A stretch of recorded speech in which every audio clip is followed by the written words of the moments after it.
Hi hello welcome to our channel. నన్ను విమర్శించే కాపులకు అని నిన్న పవన్ కళ్యాణ్ గారు నిజంగా చెప్పాలంటే ఒక రేంజ్లో ఫైర్ అయ్యారని చెప్పాలి. కాపు నాయకుల పేర్లతో సహా ఉదహరిస్తూ కాపు నాయకుల గురించి, కాపు నాయకులు చేసేటువంటి పనుల గురించి ఒకసారి పవన్ కళ్యాణ్ గారు విరుచుకుపడి చెప్పారనే చెప్పాలి. ఏం చేశారు కాపు నాయకులు అనంటే, మీరేదో గొప్పగా మమ్మల్ని అధికారంలోకి తీసుకొచ్చేసారు, లేదంటే ఇంకొకటి ఏదో చేసేసారు, మొత్తానికి దేశానికి అంతా కూడా మీరేదో చేశారు అనేటువంటి మాటలతో పాటు పవన్ కళ్యాణ్ గారు సూటిగానే కొన్ని ప్రశ్నలు అయితే వేయటం జరిగింది.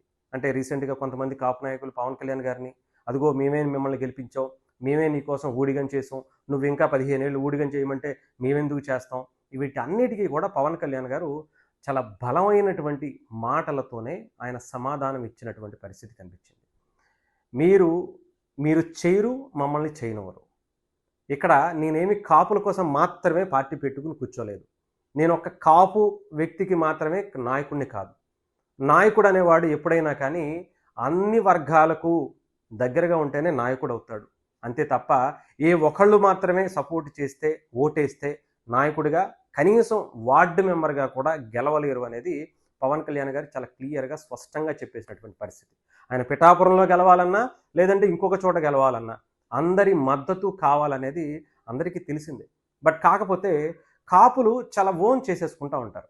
కాపు నాయకులైతే ఇంకా మరీ ఓన్ చేసుకుంటున్నారు అనుకోండి ఈ మధ్యన.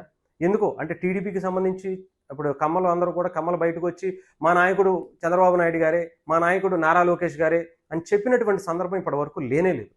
అలాగే రెడ్ల గురించి కూడా కొన్ని దశాబ్దాలుగా రాజశేఖర రెడ్డి గారు కావచ్చు, లేదంటే అంతకుముందు మరి చెన్నారెడ్డి గారు కావచ్చు, లేదంటే ఇంకొకరు కావచ్చు, లేదంటే మొన్న వచ్చినటువంటి జగన్మోహన్ రెడ్డి గారి వరకు కూడా ఎప్పుడు రెడ్డిలకు సంబంధించినటువంటి వాళ్ళ సంఘాలు ఎప్పుడు బయటకు వచ్చి ఇలా మా నాయకుడు ఆయనకే సపోర్టు, ఆయన మాకు మాత్రమే సపోర్ట్ చేయాలి, మాకు ఇలా ఇచ్చేయాలి, అలా ఇచ్చేయాలి, మమ్మల్నే ముందు చూసుకోవాలనేటువంటి ప్రతిపాదనలు కానీ ఎప్పుడూ కానీ వాళ్ళకి చేసినటువంటి సందర్భం లేదు.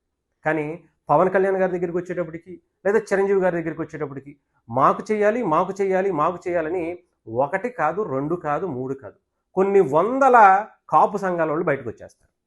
వచ్చేసి కొంతమంది వ్యతిరేకం, కొంతమంది అనుకూలం. వీళ్ళందరూ కూడా మా నాయకుడు, మా నాయకుడు, మా నాయకుడు అని చెప్పి ఊదర కొట్టేస్తారు. మిగతా వాళ్ళకి దూరం చేసేది ఎవరయ్యా అంటే నిజంగా ఈ కుల సంఘాల నాయకులనే చెప్పాలి. మొన్నటి వరకునేమో రెడ్లు రంగా గారిని చంపారు అంటారు, ఇప్పుడేమో రెడ్లు కాదు కమోళ్లే మమ్మల్ని చేశారు అంటారు. ఏది నిజమో ఏది అబద్ధమో వాళ్ళకే తెలియనట్టుగా వాళ్ళ మాటలు మార్చేటువంటి పరిస్థితి అయితే కనిపిస్తూ ఉంది. ఇలాంటి పరిస్థితుల్లో పవన్ కళ్యాణ్ గారు ఇచ్చినటువంటి సందేశం చూస్తే ఆయన ఒక వ్యూహాత్మకంగానే వెళ్తున్నారు. ఇది గతంలో కూడా పవన్ కళ్యాణ్ గారు ఇప్పుడు కొత్తగా ఏం కాదు, గతంలో 2019 ఎలక్షన్స్ ముందు కూడా చెప్పేశారు, నాకు కాపులు ఎవరు ఓటేయకపోయినా పర్లేదు, నాకు వెయ్యొద్దు అని కూడా చాలా క్లియర్గా చెప్పేశారు. కానీ కాపులు అనేటువంటి వ్యక్తులు, అంటే కాపు సమూహం అంతా కూడా పవన్ కళ్యాణ్ గారి వెంట ఆయన వద్దన్నా నిలబడుతుంది. కానీ నాయకులు మాత్రం నిలబడడానికి ఆలోచనలు చేసుకుంటూ వాళ్ళ స్వలాభాల కోసమో లేదంటే ఇంకొకళ్ళ కోసం ఆలోచిస్తున్నటువంటి పరిస్థితి కనిపిస్తుంది తప్ప ఇప్పటికీ కూడా కాపు యువత, కాపులకు సంబంధించినటువంటి ఆ వ్యక్తులందరూ కూడా ఎవరు కూడా పవన్ కళ్యాణ్ గారిని వదలరు అనేటువంటి నమ్మకంగా పవన్ కళ్యాణ్ గారు ఉన్నారు. కాబట్టి ఇంత ధైర్యంగా కాపు నాయకుల మీద ఆయన ఎక్కువ పెట్టినటువంటి అస్త్రాలను మనకి నిన్నైతే కనిపిస్తుంది. సో ఏదేమైనా సరే కాపుకి సంబంధించినటువంటి నాయకులు వాళ్ళకు కూడా పవన్ కళ్యాణ్ గారు ఒక సలహా ఇచ్చారు. ఎంతమంది అయితే కాపులకు సంబంధించినటువంటి సంఘాలు ఉన్నాయో వాళ్ళందరూ కలిపి ఒక పార్టీ పెట్టుకోండి, వాళ్ళ ఒక లీడర్ని ఎన్నుకోండి, సీఎం అవుతానని చెప్పండి. వాళ్ళు కనుక నిజంగా అయితే కనుక నేనే స్వయంగా వచ్చి మిమ్మల్ని కంగ్రాట్ చేస్తాను అని చెప్పినటువంటి పరిస్థితి అయితే నిన్న కనిపించింది. మరి ఆ దశగా ఉన్న పార్టీ పెడతారా, లేదంటే అప్పుడు వచ్చిన తర్వాత అప్పుడు సింగిల్గా పోటీ చేసేటువంటి అవకాశాలు ఉంటాయా, లేదంటే వేరే పార్టీతో కలిసి వెళ్తారా, లేదంటే 175 నియోజకవర్గాల్లో పోటీ చేస్తారా అనేది కూడా చూడాల్సినటువంటి పరిస్థితి ఉంది. లేదంటే 175 నియోజకవర్గాల కాపులు మాత్రమే నాకు ఓటేయండి అనేటువంటి ఏమన్నా ప్రకటన చేస్తారా, మిగతా వాళ్ళతో కలిసి అందరం కలిసి వెళదాం అనేటువంటి దాంట్లో ఉంటారా, లేదంటే కాపులకి మాత్రమే మాకు ఓటేయండి, మిగతా వాళ్ళు ఎవరు మాకు ఓటేయద్దు అని ఏమన్నా ఓపెన్ స్టేట్మెంట్ లాంటివి ఏమన్నా ఇస్తారేమో చూడాలి. అంటే రాజకీయంగా ఎవరైనా సరే సీఎం స్థాయికి వెళ్ళాలంటే ముందు ఆ నాయకుడు అందరి వాడు అని అనిపించుకోవడం కాదు, వాళ్ళలో కలిసిపోవాలి కూడా.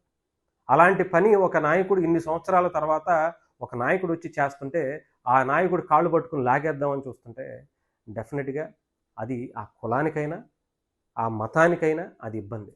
అది కుల సంఘాలకి సంబంధించినటువంటి నాయకులు ఆలోచించుకుంటే ముఖ్యంగా మంచిది.